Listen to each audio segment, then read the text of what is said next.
Hi, I'm Naomi of Conscious Healthy Mama, and today I want to introduce you to a pose called Vasisthasana. So you might be like, Vasisthasana? So Vasisthasana is the Sanskrit name for a pose that is usually called side plank.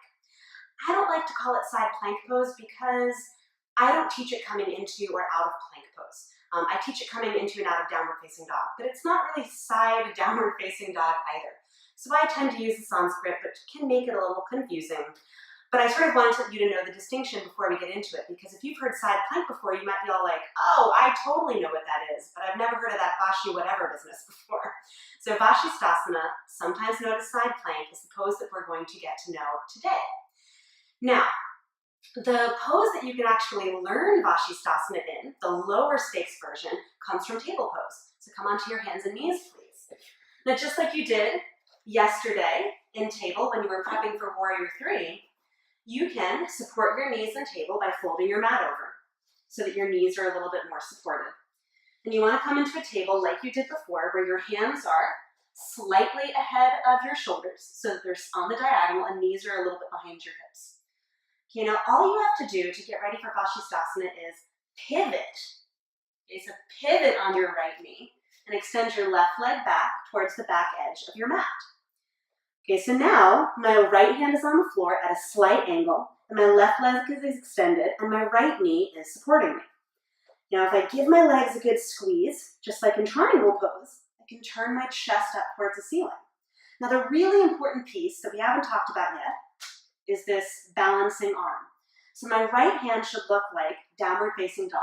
My fingers are pressing firmly into here, and I'm pulling that suction cup of power up through my forearm, into my upper arm, and into my arm bone, so that my arm can go directly into my shoulder socket, and I can root down through my arm. So my arm bone is secure. And then I can turn my chest up and extend my left arm up. Voila. Okay, so this is like a little baby Vasisthasana. It's also a version of a gate pose. Okay, so let's do the other side. Your knees are sensitive. You can support your knees however you need to. I'm going to flip around so you can see me and not my backside. So, same idea here. Arms are a little bit out in front of me. I'm going to pivot on my left knee, extend my right leg back. Okay? So my right foot presses firmly into the earth. My left arm is bearing weight, but I'm not directly over my wrist. See, so my arm is not vertical. It's actually a bit at an angle. Okay, then I squeeze my legs inward, integrate my left arm. So my arm is in my shoulder socket and really steady. And then I can turn my chest up, just like you did in triangle pose. The right arm goes straight up. Okay, so Vasisthasana, baby Vasisthasana, I guess you could say, or gate pose. So this pose preps you for the full version, in which you're balancing on both feet and one arm. Okay, so how you get into that pose is from downward facing dog. So place your hands out in front of you at a slight angle, just like you did when you were learning downward facing dog a few days ago. Scoot your knees back so that you can take your hips back and there's more of an angle for your upper body. Press into your feet, lift your knees. And you come into your lovely and now a little bit more familiar downward facing dog. Okay, now from here, you're going to spin your heels to the right and stack your left foot on top of your right foot. Okay, now you can give your legs a squeeze, as though you were trying to squeeze a piece of paper in between your legs and hold it there. Squeeze your legs, and as you do, you can lift your hips. And then you can start to crawl your fingertips back towards your body and bring your left hand to your hip. Vasisthasana. Okay, now squeeze your legs inward. Keep this right arm integrated just like you did when your knee was on the floor. See how this is almost the same pose? Okay, keep your right arm bone integrated in your shoulder socket so you root down through your arm, but lift up through your hips and your chest. The left hand can stay at your hip, or you can reach your left arm up. Vasisthasana. Okay, you can look up towards your left hand, or if you need more support, look down. And then lower your left hand down and your knees down. Okay, now before we do the second side, the really important thing to keep in mind with Vasisthasana is that you want to distribute your weight evenly between your arm and your legs. And it can feel like you're doing a lot of work with your arms and not a lot of work with your legs. Okay, if you need a little bit more support, you can do a little kickstand version. I'll show you on the second side. But I also want to talk about how important it is to squeeze squeeze your legs inward and to push through your legs. Similarly to what you did in Warrior 3, remember? You had to push back through your back leg, that lifted leg, so that you could expand out instead of just pulling in. Okay, these are really, really important things to help you balance in Vasisthasana. The other important thing to think about is that yes, this can be a lot for your arm and for your wrist, particularly if you're newer, which is why that knee down version can be really helpful. Okay, with my knee down here, I have one more point of foundation, which is going to be a little bit more stable for me.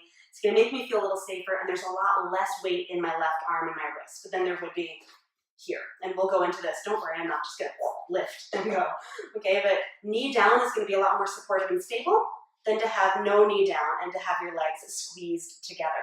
Okay, so remember, knee down, this gate pose version or table version of Vasisthasana, is a really great place to play and figure out the actions of Vasisthasana before you start to lift everything up away from the ground.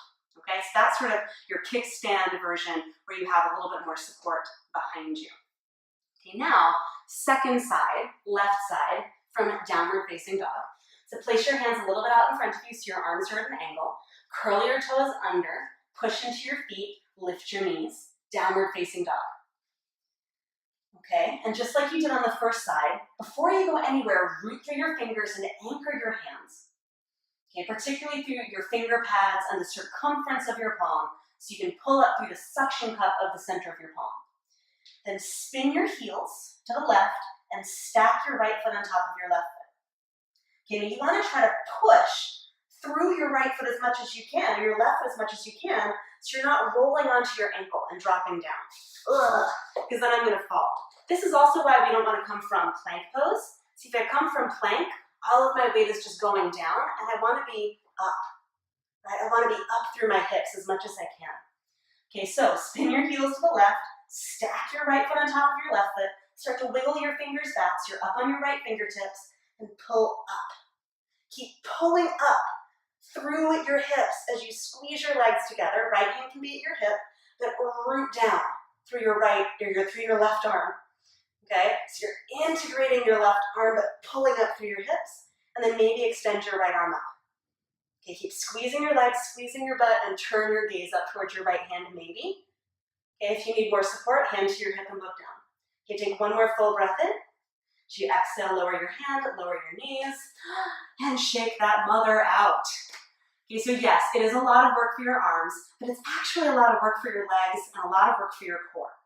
Okay, so keep in mind, if you have any wrist issue, if you have any wrist instability, or even any shoulder instability, the gate pose version, that table version, that's going to be the place where you can play and use as a building block until you're ready to do the version with your knee away from the floor.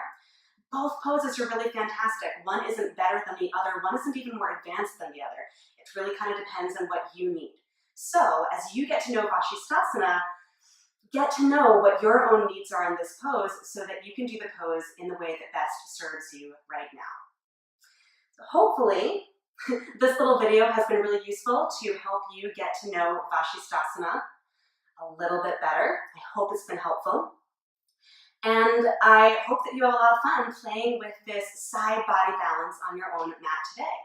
But thank you for hanging out with me, and I look forward to hanging out with you again for more yoga tomorrow. Bye.